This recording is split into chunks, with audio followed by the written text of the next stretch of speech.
విజయదశమి త్రిలోకాధిపత్యాన్ని ప్రసాదించే తిథి అని దేవీ భాగవతం చెబుతున్నది. అనగా దశమి నాడు భక్తి శ్రద్ధలతో అమ్మని పూజిస్తే ముల్లోకాలకి అధిపతి అవుతాట. పదవి కావాలనుకున్న వాళ్ళంతా విజయదశమి నాడు అమ్మవారిని పూజించేవారు. ముందు విఘ్నేశ్వరుని పూజించి మంటపారాధన చేసుకుని కలశంలోకి ఆవాహన చేయబడిన అమ్మవారిని యథాశక్తిగా అర్చన చేయాలి. విజయదశమి నాడు నువ్వులతో అమ్మవారికి అభిషేకం చేసి దానిని దానం చేసినా, అభిషేకం చేసి అందులో ఇంత ప్రసాదంగా తీసుకున్నా, ఈ నువ్వుల ఉండలు అమ్మవారికి నివేదన చేసినా ఈ అమమృత్యు బాధలు తొలగిపోతాయి. భయం. పూర్వం మహారాజులు యుద్ధానికి వెళ్లే ముందు ఇలా నువ్వులతో విజయదశమి నాడు అమ్మవారికి అభిషేకం చేసేవారు. అందుకే వాళ్ళు యుద్ధానికి వెళ్ళినా ప్రాణాలతో తిరిగి వచ్చేవారు, శత్రువులను చంపగలిగేవారు. అంత గొప్ప శక్తి కేవలం నువ్వులతో శ్రీచక్రానికి విగ్రహానికి అభిషేకం చేయటం వల్ల మనం పొందగలుగుతాం. శత్రువుల నుంచి మనల్ని మనం రక్షించుకోవాలంటే ఎల్లవేళలా కుదరదు. ఎన్ని ఏర్పాట్లు చేసుకున్నా పోయే కాలం వస్తే అవడు ఆపలేడు. అలా పోయే కాలం రాకుండా మనల్ని మనం కాపాడుకోవాలంటే విజయదశమి నాడు నువ్వులతో, నల్ల నువ్వులతో మళ్ళీ అభిషేకం చేసి దాన్ని దానం ఇస్తే మంచిది. ఇక నివేదన, నిమ్మకాయ, కొబ్బరికాయ ఈ పూట తప్పనిసరిగా అరటిపళ్ళతో పాటు అమ్మవారికి నివేదన చెయ్యాలి. కానుగ పువ్వులు, ఎర్రగన్నేరు, బిళ్ళగన్నేరు, మందార పుష్పాలు, గులాబీలు, పాటలీ పుష్పాలు, పువ్వులు అమ్మవారికి సమర్పించాలి. దధ్యన్నం, హరిద్రాన్నం అంటే పులిహేర, పాయసాన్నం. ఇక తర్వాతది స్నిగ్ధౌదనం అనగా మెత్తగా ఉన్న నేతితో తయారు చేయబడిన అన్నం. ఆ తర్వాత గుడ అన్నం, బెల్లముతో చేయబడిన అన్నం అనగా చక్కెర పొంగలిలో చక్కెర బదులుగా బెల్లం వేసి జీడిపప్పులతో తయారు చేసిన అన్నం.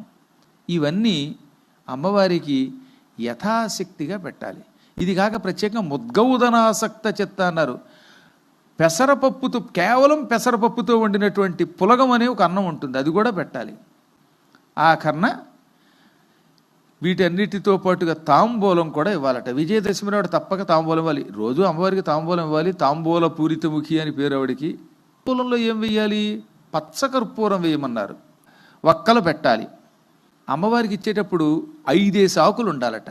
పోషిస్తోంది, లయం చేసుకుంటోంది, తర్వాత వెనక్కి తన లోకానికి తీసుకెడుతోంది, శాశ్వతంగా అనుగ్రహిస్తోంది. ఈ 5ంటిని కలిపి పంచకృత్యములు అంటారు.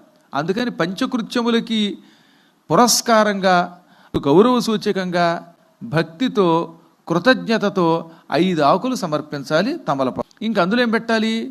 కర్పూరై. ఇక్కడ కర్పూరం అంటే పచ్చ కర్పూరం, అంతేగాని ఈ పిచ్చ కర్పూరం కాదు. హారతి ఇచ్చే కర్పూరం కనుక అందులో పెడితే చచ్చిపోతాం మనం. అప్పుడు మనం నాలుక పొక్కిపోయేటటువంటి వాటిని అమ్మవారికి ఇస్తే ఆ పాపం మనకు చుట్టుకుంటుంది. అమ్మకి ఏమవ్వదు, కానీ అమ్మకి ఇచ్చేటప్పుడు పచ్చకర్పూరం వేయాలన్నమాట. తమలపాకుల్లో పచ్చకర్పూరం వేసుకుంటే పళ్ళల్లో ఉన్న బ్యాక్టీరియా చచ్చిపోతుంది, నోరు ఘుమఘుమలాడిపోతుంది. 5 తమలపాకులు, వక్క, పచ్చకర్పూరం. దీంతోపాటు ఇప్పుడు సున్నం రాస్తున్నాం, కానీ పూర్వం ముక్తాచూర్ణ సమాయుక్తం, ముత్యాలు కాల్చి భస్మం చేసేవారు.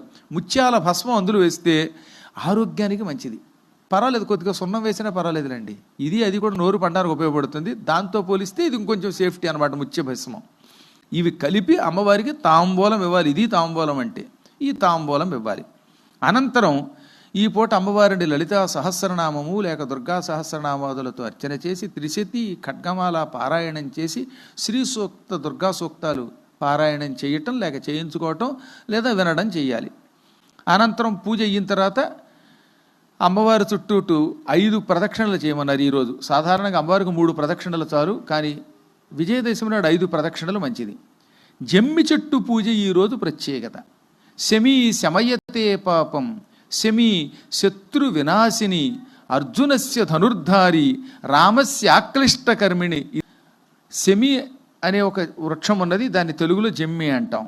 ఈ జమ్మి పాపాన్ని తొలగిస్తుంది, శత్రువులను తొలగిస్తుంది. జమ్మి చెట్టుని పూజించి దాని చుట్టూ ప్రదక్షిణ చేస్తే మన శత్రువులు తొలగిపోతారు.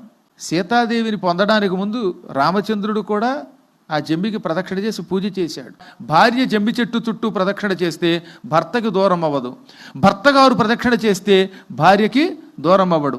ఇద్దరు ఐకమత్యంతో ప్రదక్షిణ చేస్తే శాశ్వతంగా కలిసి ఉంటారు, పోయేటప్పుడు ఒకేసారి పోతారట.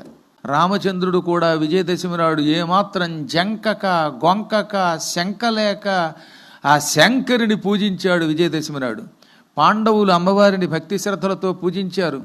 మహానుభావులు ఎందరో పూజించారు. సురధుడనేటటువంటి రాజు, సమాధి అనేటటువంటి ఒక వర్తకుడు, వాళ్ళు పూజించారు. నేను పూజిస్తున్నాను, మీరు పూజించండి. ఈరోజు కూడా కుమారి పూజ చెయ్యాలి, సువాసిని పూజ కూడా చెయ్యాలి. రాత్రికి చంద్రుణ్ణి దర్శనం చేసుకుని ఆ వెన్నెలలో ఇంత పాయసం నైవేద్యం పెట్టి ఆ పాయసం తింటే సంపూర్ణంగా ఆరోగ్యవంతుడవుతాడని కూడా చెప్పారు భగవంతుడు. అదేతో మీరందరూ అలాగే విజయదశమి నాడు పూజించి ఈ కథ విని అమ్మవారి కథాక్షతులు శిరస్సును వేసుకుని జగన్మాతృ కటాక్షంతో శత్రువుల మీద విజయం సాధించి ఆయువు ఆరోగ్యం అన్నీ పొందాలని అనేక మంగళాశాసనాలు చేస్తున్నాం. భగవతి యొక్క కటాక్షం పొందుదురుగాక.